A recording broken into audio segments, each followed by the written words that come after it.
Have you guys ever wondered how to start a project car like this? Like this? Like this? Or like this? Because I have. I have never personally I've never owned project car. I've had nice cars that I've done wheels and super simple stuff to, but I've never done anything like what our team has done. Owned 10, 20 cars, they've done a lot to it. I've always wondered, what is a cost breakdown? What tools would I need if I would to start a project car on my own without our team? What goes into it? Project Cars 101. You're not supposed to care about them.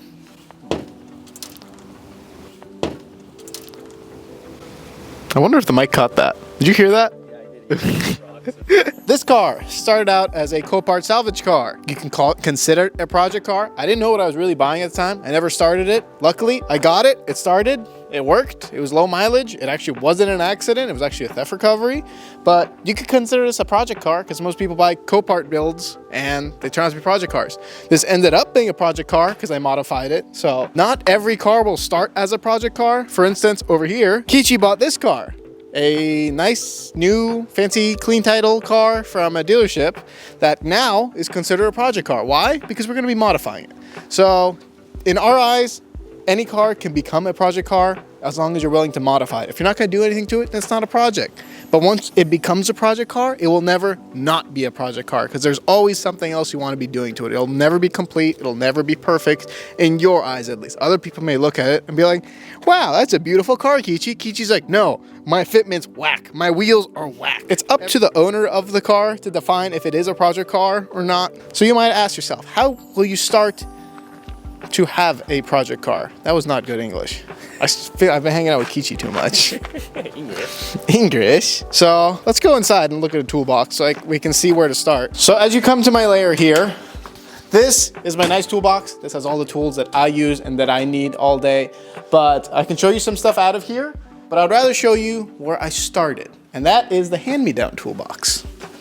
So zip ties. Definitely need zip ties. These are, as you can see, these are all Harbor Freight tools and pliers. I don't use them anymore as much because I got snap-on versions of them, and these are my spares. But just have an assortment of needle nose, adjustable pliers, longer ones, cutters, vice grips, stuff like that, just regular pliers. Over here, I actually was looking for those. These are the infamous colored socket sets from Harbor Freight. These were one of my first socket sets that I did buy. I mean, I still have them. I still use them. These are kind of like my loaner borrow tool stuff. Like if I don't want to use my nice fancy tools, I take these. They still work. They still do their job. They're great. You want some couple extensions, various kits, sockets, screwdrivers. These are all, again, my starter Harbor Freight tools. When I first started buying tools, these are all the tools that I used and I had. And the more you use it, the more you see what you want to spend money on. Again, wrenches, Pittsburgh sets.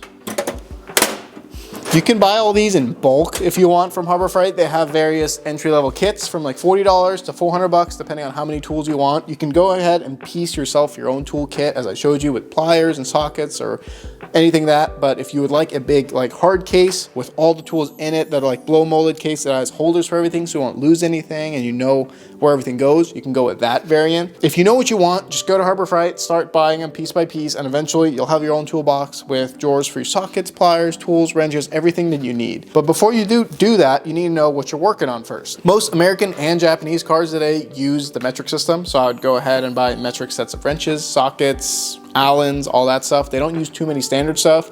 It's mostly the older American cars that use the standard tools. Once you figure out what tools you need, you also need to know what kind of tools you actually need to do what projects you are, as I mentioned earlier, which I didn't mention because Kichi cut me off and wanted me to start a new goddamn video. So you need to know what kind of project you're working on. Most of you people already have a car. You might not know it yet, but if you're watching this video, that might turn into become your first project car. For instance, the black BMW you just saw outside, that was my first car that I actually bought with my own money, and I love that thing. I never thought I would modify it or not care for it to the point it is now. But after the years, I started modifying it slowly to where it is now. And now it's got 230,000 miles. And to me, it's my new beater. It's like a car that I used to care and wash every other day is now just my beater car because we grew up and I bought other cars, and I'm not saying it's meaningless to me. I'll probably keep that car out of all the other cars that I have now, but it turned into my new project car. And most of the time you don't care about your project cars because you learn on them, you enjoy on them, and you have new experiences with them. So this is the one part that I can talk about, which, where's our team going? Oh, he's getting a water. So more about the finance part of it, right? Of course, the cost breakdown on the tools, you know, they can be, like you say, what, $45 to the $400.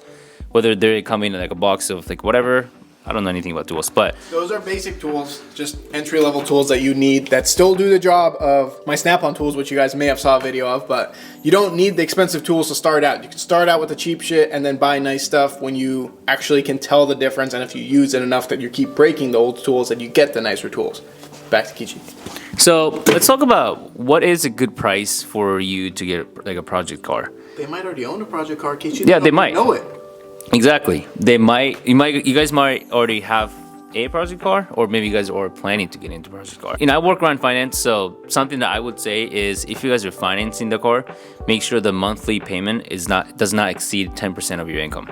That's a must. So for example, my Aston Martin, I did finance it because I don't like to use cash. It's about $1,200 per month. That's less than my 10% of my income. So, no, but I mean, you guys can do the math. It can be $50,000 a month that I'm making, or it could be 15,000. I mean, it could be anything. And then if you guys are buying the car cash, make sure that what you have reserved is 2 to 4 months of your monthly income. So let's just say you're making $5,000 a month, and make sure you have about 15 to 20 grand in savings account, and whatever you have left, make sure you guys can use that towards car. So going back to our team, I wanted to quickly talk about the little bit of finance of the cars that I personally recommend. Of course, there are a lot of ways for you or anybody to spend money on, but of course, cars are fun. You gotta enjoy your money. But here's the thing that you didn't catch on to it. I was going with. They might not need to buy a project car. They already own a car. That's true. That could be their new project car, and then they go buy a daily, and that's the horrible cycle that I'm in.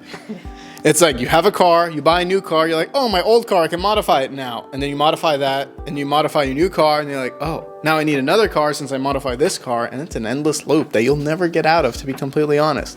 But if you already have a car, if you have a Honda Civic, if you have a Nissan Altima, if you have a 350Z, whatever you have, do some research, see what vision you want to go with your car for project cars. There's millions of variants. If you want to make it faster, if you want it to handle better, if you want it to look cooler, if you want it lower, if you want it higher, see which department you want to go to, and then tailor your tools to your car and to what you'll be modifying. Say if you're doing a body kit or a wide body on your car, you're going to need bodywork tools and sandpaper and sanders to like prep and paint stuff, and welders or whatever you need. So see what you're going towards modifying your vehicle for what aspect, and then tailor your tools towards that. Eventually you'll get all the tools and you don't need to, but to start out, I would start there to see what you want, what your plan is with your current car or with the current project car you're looking to get, to see what you're looking to get out of the car that's going to make you happy. Next thing, this is just my opinion, and I could be completely wrong on this,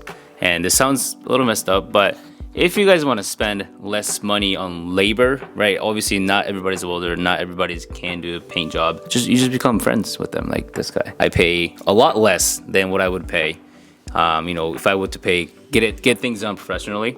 No, but seriously, Call me not professional. You don't own a business, so I'm professional. But that's one way to save money on labor. I mean, Become friends with your friend who knows how to work on stuff. Right. I mean, you have a lot of friends that can work on paint, but you don't work on paint. No. I'm assuming. I'm not a paint guy. Right. I suck at painting. I hate painting.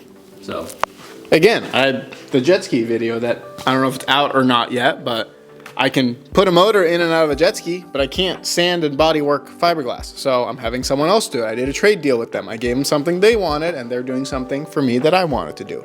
So life's all about trades. You can either do it with money or you can do it with labors of love. So find someone that needs something from you and you need from them, and you'll have a great symbiotic relationship. Sure. You don't always have to go to a very expensive. You don't have to go to new car dealerships. They will bend you over. It's true. And do bad things to you. Right. So give me a top 5 project car on your list at the moment. So maybe they can. My list is to get rid of some project cars, to be honest with you, No, but Kichi. if you're starting today, so with all your knowledge you don't have anything in place right now. Project cars or project vehicles, vessels, toys? Project either truck or like a sports car or whatever you want to do. No pit bikes. No pit bikes. 5 cars? That's a lot of cars. Well, just if I would pick one, I would probably pick 5, and then I would pick one from there or whatever. I would like to have an off-road vehicle of some sorts. Something that you can tow to the desert, that you can use and abuse, and you can bring it back, that you don't have to drive it to that desert. So in case it does break, you can limp it back onto the trailer and bring it back with you. There's many benefits in doing that and having a dedicated dirt vehicle. You can take it out there and not care, and you can beat on it relentlessly and drive it and find it and push it to its limits. So that's what I do with this said vehicle. I take it, I drive it as hard as I can. I usually try not to break it, but if it does break, I limp it onto a trailer and it comes back here and we learn how to fix it. Okay, so that would be my off-road toy. That could also be replaced with like a side-by-side or Can-Am or whatever you want to call them, because those are also purpose-built desert toys that you can take to the desert, beat on, put on a trailer, break it, and bring it back. Next, it would be some sort of camping vehicle overlanding. So that's what my plan is with this thing. I would like to make this vehicle into an overlander. It is 4x4, it has big tires, good suspension, humongous cab space, plenty of room. So it gives you all the storage area that you need, and it will get me anywhere that I need. Modern vehicle with modern technologies. I'd like to get like a little metal rack, put a tent up here probably, and build out the back so I can go camping in this vehicle so I don't have to sleep inside of it. I'd like to have a tent and some stuff for cooking and whatever you got to do. But I would like to also build an overlanding vehicle, which is completely opposite than an off-road vehicle, if you guys are thinking of comparing. Off-road vehicles made for performance, going through the desert as fast as you can and having a lot of fun. This is meant to get you to really pretty scenic campsites that your Toyota Camry can't get to and the regular public can't get to. There's no campsites out there per se for you to drive to. You drive this out basically to places most people don't go, so you have your secluded camp spot that you can enjoy your time with you and whoever you choose to take. Project number 3. Everyone needs a dedicated tow vehicle. For me, that is this truck.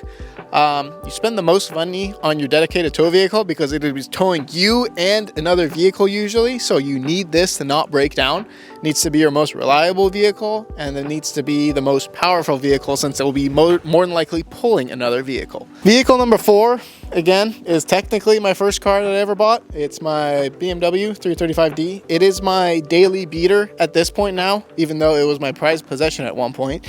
But it's a car that you don't care if it gets dings and dents. It's a car that you don't care that it gets plenty of miles on it because all the car is doing is basically your daily commuting.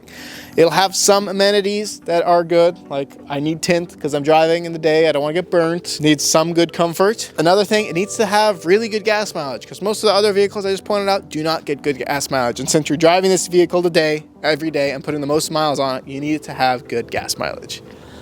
And for number 5 is your favorite sport weekend car, which we come over here to the Aston Martin. The Aston Martin Vantage.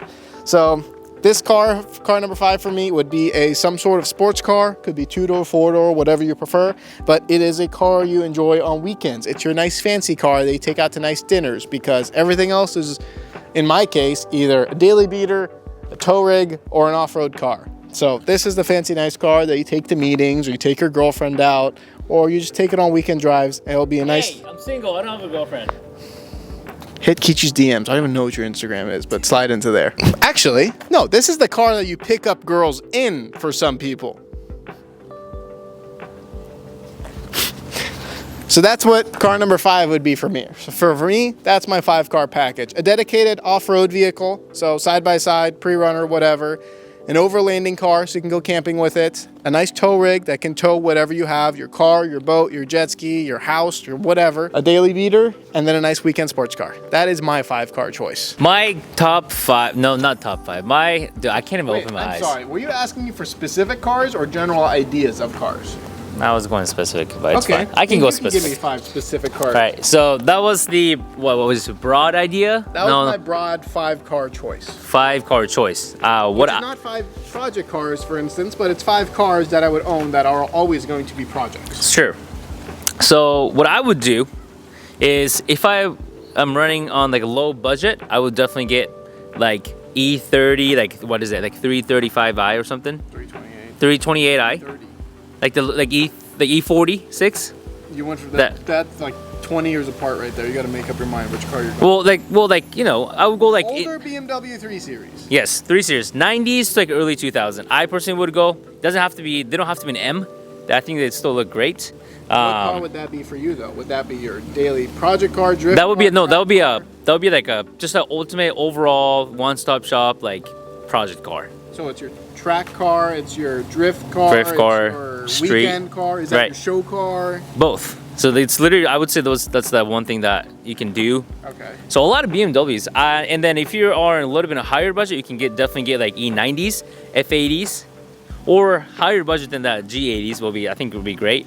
For a guy that doesn't like BMWs, why are you naming off a lot of BMWs? Because BMWs are very, very cheap. The parts that you can get on BMW is super cheap, cheaper than a lot of cars, and it's super easy to work on. Tuning the car to whatever, it's so easy. I mean, at least from things that I see and I hear. I've never owned a BMW. So, what would you say to that? Yeah, I got 2 of them. Right. So, I mean, 2, but you've also owned multiple BMWs. And then, if you were to get a truck, I would definitely get something like 4Runner, which I guess it's like SUV, but like 4Runner, Ranger, maybe like a Colorado Tacoma. Your off-road vehicle, your overlanding vehicle, your tow vehicle. Off-road.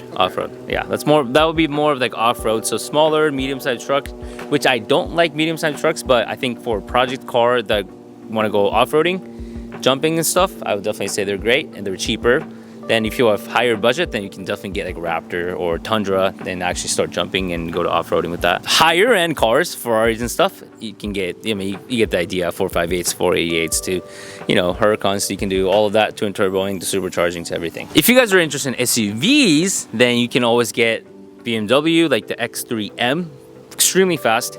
I personally like GL, like GLE, GLS, even GLC 63s. I think they're amazing.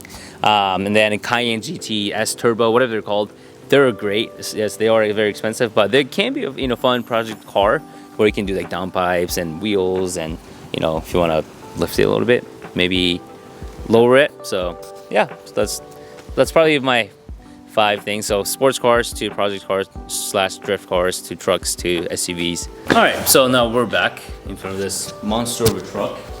I hope you guys enjoyed and were able to learn something, because at the end of the day, project cars can be anything, and it doesn't have to be project cars. It can be pit bikes, dirt bikes, mopeds. No, what are they called? Oh, yeah, a moped. Moped. Jet skis, can be boat, so it can be anything. You did answer a lot of my questions, Artine, with the cost breakdowns to what tools that you would need. Pros and cons of project cars. One, it could cost money to to build car, but also on the positive side that you can sell project cars to make profit. So that's something that our team, I'm assuming that he has done before.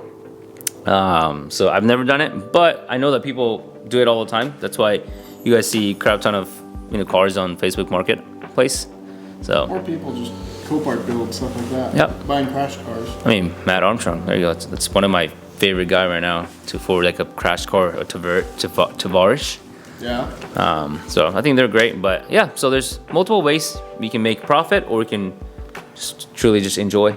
Or buy a car you could never afford normally if you know how to work. That's true. If you know how to work on cars, you can always get a Lamborghini or Huracan for what, 70 grand. That was the video that I've always wanted to make. That's a lie. I just saw a video by Donut, and so Donut.